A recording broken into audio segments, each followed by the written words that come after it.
Magandang araw sa inyo mga ka-divers. Another day, another dive tayo mga ka-divers. So, andito po tayo ngayon sa isa sa 11th island ng Zamboanga City. So, mga ka-divers, halos napansin nyo po na halos patay po lahat ng mga coral sa paligid natin dahil po yan sa crown of thorns o mas kilalang tinatawag nating daphag sa salitang Tagalog dito sa lugar na to mga ka-divers. Kaya ang gawin po natin ngayon ay hanapin at pupuksain po sila sa pamagitan ng pag-inject sa kanila ng suka dahil ito po ang mabisang paraan para mabawasan yung bilang nila mga ka-divers. So halina at samahan nyo kami sa paghahanap mga ka-divers.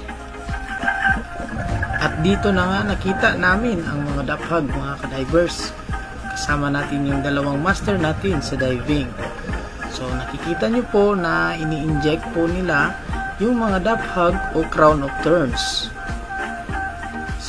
So, napansin nyo po ang dami po talaga nila mga ka-divers. Napansin nyo po namumuti na po yung corals, which is ibig sabihin lang nun ay nakain na po sila ng daphag o crown of thorns.